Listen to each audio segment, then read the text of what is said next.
first let me say that I'm taking a class at Georgetown College for ESL Advocacy, and so I'm here to talk to you about the things that I've been learning and kind of some like recommendations to kind of better your school. I just wanted to first start off by like kind of reviewing, how someone learns English. In the past, where you could see the trend of a lot of, drills, like oral drills, and a lot of reading and translation practice, and also memorization dialogues. And so you've had all of these things, but as research developed, we learned that that wasn't the best approach for all students. So then they kind of changed their mind towards what we call like language acquisition, which is what you're familiar with. But, that's when you're actively listening, reading, writing, and speaking in the new language. So kind of to facilitate that, need to have the language skill, which is knowing how to use it and knowing the language. Then you also need the teaching skill, which is the methods, talking about the theories, and, skills for designing those activities that are meaningful to them. And then lastly, which is to me the most important part, which is the teacher dispositions, like building that respect and rapport with the students, having that positive mentality, that enthusiasm, also creating that multicultural and welcoming environment, because, they're coming in feeling very, like, alienated, like, I've never been here, I don't know what to expect. And so these are kind of, like, the feelings that they come in, knowing, like, okay, how do I navigate the school? When they're learning the language, they have a language ego that's starting to form because now they're combining what they already have with what they're learning with the new language. So, kind of encompassing all of those things, being able to value and acknowledge and celebrate those things that they came to the school with, and then adding what they're learning now is what we really need to do. And so, kind of to tag on that, we have, of course, effective teacher qualities, like being meaningful, which doesn't always have to apply just to the activities, but also to the walls, because, they're like a third teacher, which I never really thought about because, you see it, but that's also saying something to the students, too. Because I have students in my class that they look to the walls for, like, help, and if I don't have something, they're, like, running around the room like, where's your number line? And I was just like, well, the wall really does make a difference in helping them learn as well. You want to be authentic, which is, taking those real-life experiences to the classroom.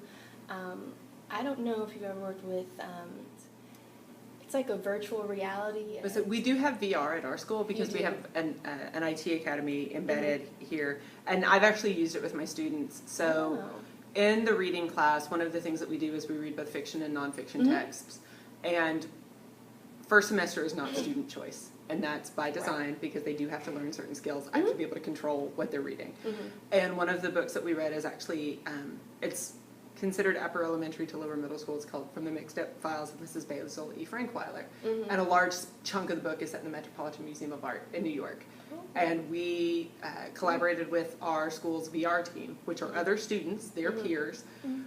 We have 2 different VR headsets and VR machines, so they were actually able to walk through the Metropolitan Museum of Art and see, like we were able to point out, this is the Egyptian room where this happens. This is the, Middle English period where they slept. And so Realia is actually much more accessible nowadays than it was even 5 years ago because we have those resources. And because our IT VR team is peer driven, it's driven by students, not administrators or teachers, they actually get a much more effective learning because it's peer to peer. So they can drop some of those affective filters that they have with the adults in the building, and it can be a much more interesting experience because then they also get some of that ancillary learning, right? Where all of a sudden they're not just picking up on, oh, this is what a statue is or this is where this setting is, but then they're starting to have conversations, and by necessity, those conversations are in English because the VR team like some of them are Spanish immersion, but we definitely don't have kind of Rwandan or Swahili or Right. Mandarin speakers. Mm-hmm. So then they're sort of getting that real-time learning about, oh, well, this is a stand, Mm-hmm. right? So even some of that little immersive experience where they're having this conversation with their peer about this really cool thing has allowed them to encounter realia. Mm-hmm. It has allowed them to access reading material in a different way. It's also given them a peer-to-peer conversation, which is forcing use in the secondary or, in many of our students, tertiary language, Mm-hmm. without having to deal with the effective filter of talking to an adult. They're Right. much more relaxed because it's a peer, and they kind of don't care as much. You know, they're Mm-hmm. much more concerned, especially some of the cultures my students represent, they're much more concerned with what adults think. Right. Whereas, you know, this American sophomore, they are not nearly as concerned about making mistakes, so they get that opportunity to practice. And what's interesting is American students, by nature, recast. They don't know they're doing it. It's hilarious. I've watched it happen for years. Right. Where Like students, subconscious. right, it's a very Mm-hmm. subconscious thing that they do because they want to make sure the kids get it right the next time. So my kids might say, oh, that's an stand, right? Because in Spanish, they don't really have the solitary S as a start sound. So they say, oh, it's an stand. And the kids will naturally be like, no, it's a stand, not a stand, stand. Mm-hmm. And so they get some of that, you know, kind of as that ancillary language learning while being able to access things in multiple Right. ways. So I like that because in a way they're becoming like self-regulated learners. Right. And that way they're being accountable, like, okay, this is actually how you say it. Right. So that whenever they do come into a situation where they have to apply what they've learned, then they'll feel more comfortable and be able to express what they have to say. So I definitely, that's what I love about virtual reality. I actually learned about it maybe a couple years ago. Right. And it was like first starting up, and I was like, I can't imagine like being able to wear these things Yes. that give you that kind of experience. So I really liked that. Well, and it was interesting too for some of our students, particularly our refugee kids who have never been in what we would consider a traditional school setting. You know, they're coming to the U.S. at 15, 16 years old, and maybe they've had some refugee schooling, but they also are dealing with technology. Like we have students enroll who've never dealt with a computer, right? Like that's not available in Right. refugee camps. And so they're also bridging that acculturation gap because every American kid from kindergarten on is immersed in technology. You know, my 5-year-old niece can work technology better than I can.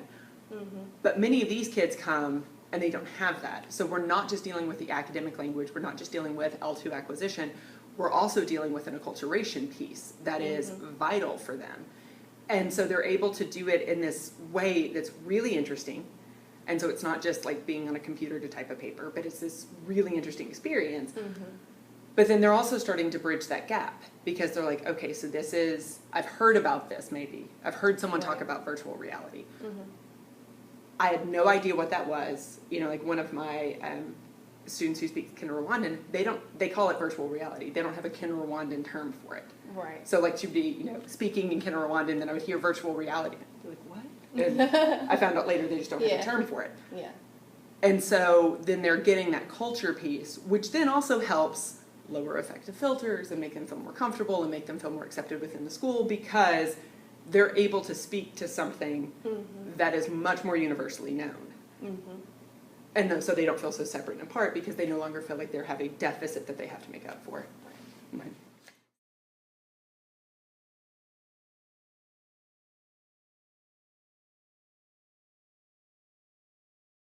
I have this book called Explain This to Me by Dr. Brody. I don't know if you've ever heard of this book, but it's a great resource just because the front office staff, or really anyone can look in here and they can see different parts, like if you wanted to support in school for you and your children, they could read about that in English, but they also have a translation in Spanish. Okay, cool. That I liked about it. And of course, if you go through the table of contents, if I can get to it, they have all kinds of things like people at school.